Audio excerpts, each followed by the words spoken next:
Greetings!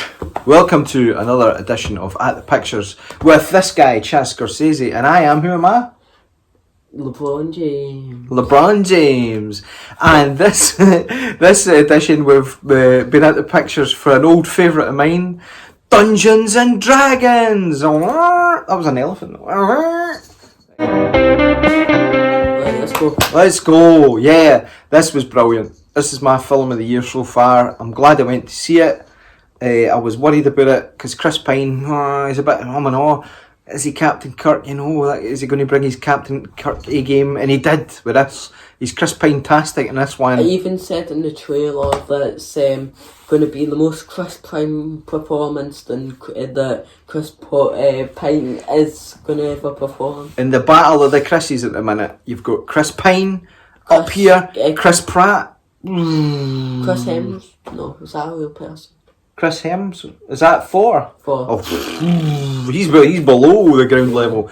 Anyway, this was everything, man. This is like an 80s film made in the 21st century. It's like if you took an 80s film like, say, Red Sonja, Conan the Barbarian, or Krull, for you kind of weird folk like me, Krull, Hawk the Slayer, anything like that, or Princess Bride, and put it in the 21st century with amazing special effects.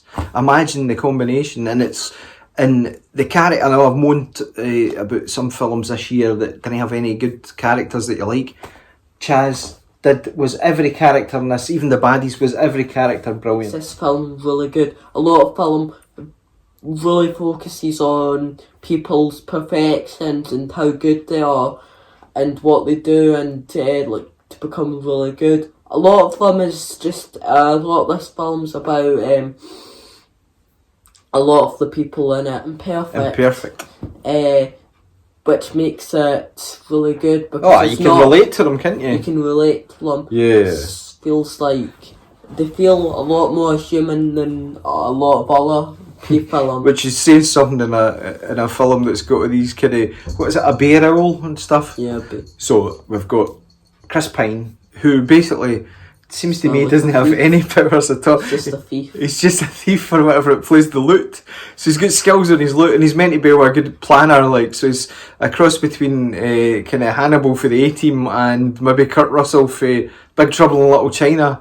And he's kind of main right hand woman in it is like that's the last out of the Fast and the Furious, just the muscle woman, and she gives folk a doing for him. Olga. So he's Ed Eggin.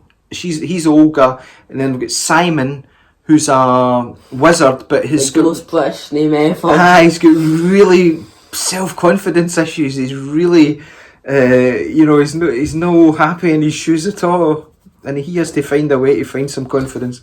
And then kind of the person that he quite likes is a shapeshifter, and she can turn into different animals and wee flies and stuff like that. The bear owl. And the bear owl, yeah, the bear owl.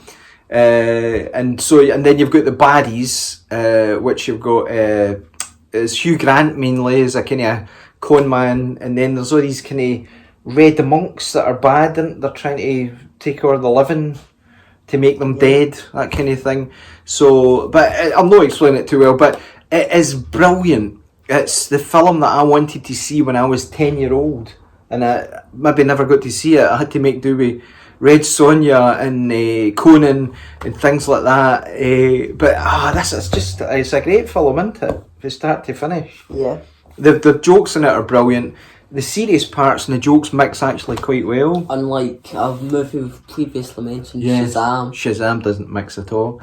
But no, it was great, and I'd say to anybody to go and see this, and you'll feel better. When you come out the cinema, you'll feel better than when you went in, because it's just quite uplifting. Yeah.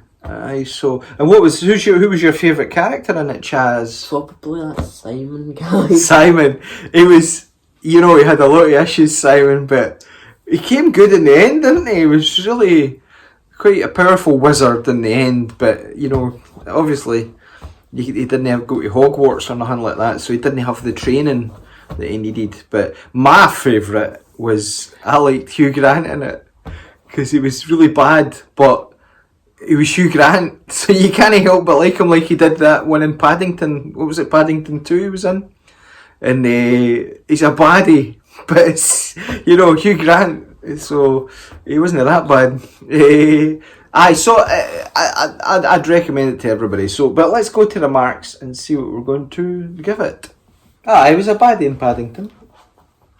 Okay.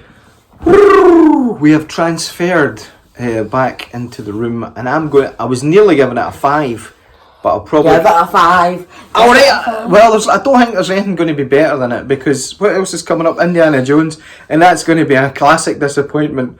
So I was saving it for Indiana Jones, but I'm going to give this Dungeons and Dragons a 5, because I'd go and watch it again just now, you know, right away. It was that good. Characters brilliant. Story was good. All the action was great. So it's just a great fantasy film that should have been made in the 80s. But, you know, it belongs to the 80s, but it's here now with all the technology we've got. What about you, Chaz? I feel like I'm giving it a 5. It's a really good movie. Bringing up Jimmy De Palma's part, it's as much as I probably wouldn't like Indiana Jones, the new one, but another thing that would make it worse is obviously he's out of his prime. He's about his last. When was his last one after that? Oh, he's old in that, wasn't he? He was an old Indy there, and he had a young Indy son, and now he's like even older Indy. I mean, are they going to go right up to the 1970s and have him like foil Watergate or something? He's getting on a bit. So will he be able to crack that whip anymore? We don't know. Dun, dun, dun. Anyway, that's for another time. But this was it. 10 out of 10. You can't argue with that. Honestly, go and see Dungeons and Dragons. Even if you're not into that whole fantasy genre, it's worth a watch for the action alone. But characters are brilliant in it. Every one of them. And it's great. Okay, cheers. Bye.